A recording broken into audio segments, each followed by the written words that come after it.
Okay, so here is the first line. I am going to just play it for you, right? And we're going to break this down step by step. There's really not a lot of theory involved, so before I get too far into this, let me explain the theory that's going on. What I'm doing here is the melody is the top note, so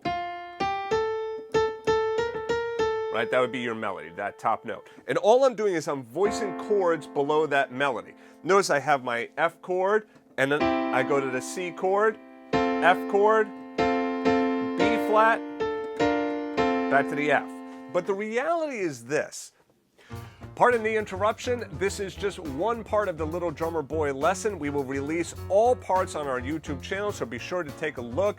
And notice in the title will say part 1 of 13, 2 of 13, so be sure to take a look at all of them.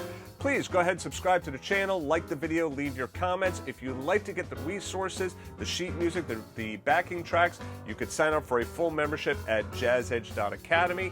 Either a studio or premier level membership gives access to this lesson. We are also running a membership special for a couple of weeks, so be sure to take a look at the site to see when the special is going to end. Anyway, we celebrate Christmas, so Merry Christmas to you, but whatever it is you celebrate, we really hope that you have a wonderful, special, and safe holiday season. All right, back to the lesson. Whole line, even though it says B flat right here, you're really not going to the B flat chord. This is really what we would consider to be an F drone. You're just droning that, right? Just droning that F sound down there. I'm playing this as octaves. I also wrote it up here. You could play it down here. That's totally fine as well. Okay. You could also add that fifth in there as well if you want a little bit more bite to it.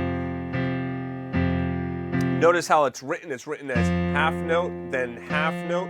But really what I'm doing is I'm holding down that pinky rather than having another octave and ties and all of that. I just wrote it like this. It makes it a little bit simpler. But just know you could hold that pinky out. So you see how I'm holding that pinky down on that F?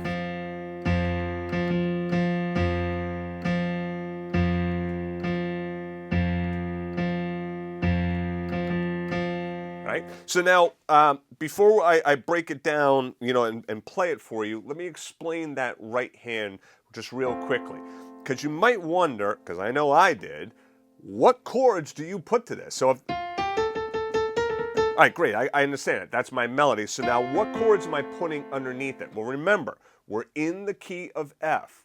And what we're doing is we are harmonizing, which is a fancy music term, which basically means I'm putting chords to the melody, right? I'm harmonizing the melody. I'm adding chords to that melody. All right, so I'm harmonizing the melody using just 3 chords. My 1 chord, my 4 chord, my 5 chord. That's the F chord, the B flat chord, and the C chord. And I'm talking literally triads here, my friends, all right? We're not talking any, fancy chords, just triads.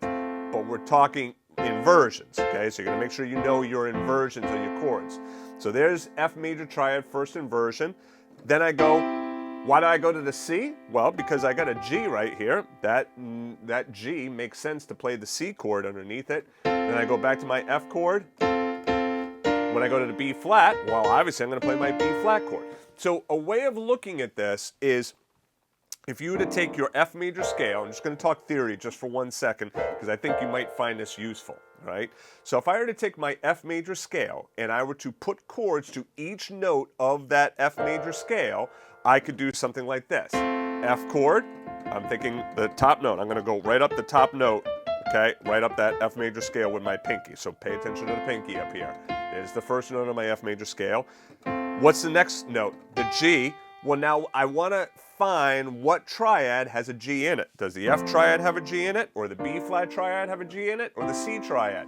Obviously, you know it's the C, right? So here I would go to C, and then what would be next? F, then B flat.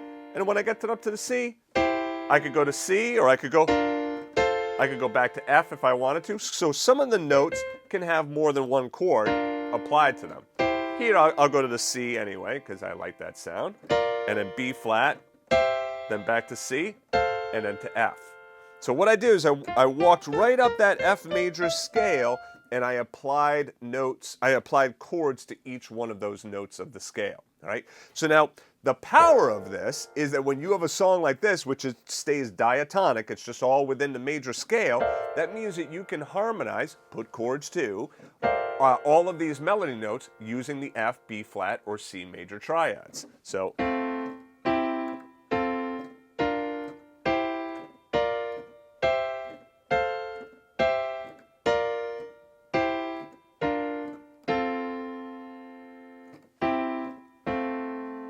So that'd be a good thing to practice before you even start the song. All right, so anyway, let's get into this first line. I'm just going to play it real slow, all right, and you can follow along with the music. Here we go.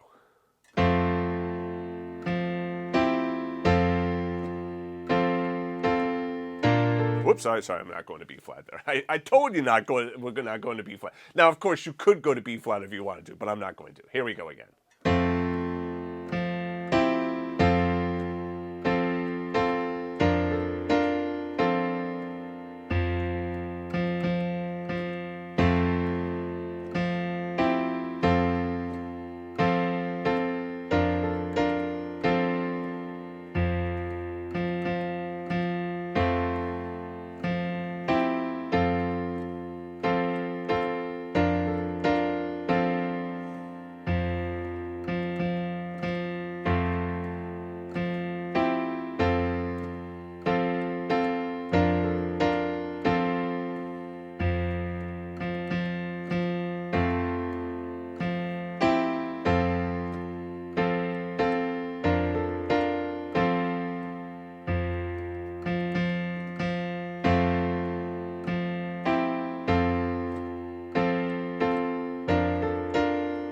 That fourth finger there to 3, and it's okay if you hold that D and F down.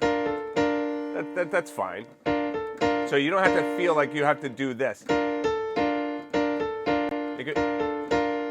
could do that. So you see how I hold the F and the D down when I go down to that A, and then I hit the whole chord again. All right, good. So you should be able to now work that, rewind that, play that, and then get that first line down. I just want to give you a little theory tip here as well. That little symbol right here, that tells us we are in cut time, which basically means it's still 4 beats per measure, but we count it as 1, 2, 1, 2, 1, 2.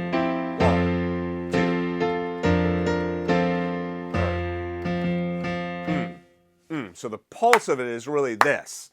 In other words, we don't think 1, 2, 3, 4, 1, 2, 3, 4, 1, 2, 3, 4. Right?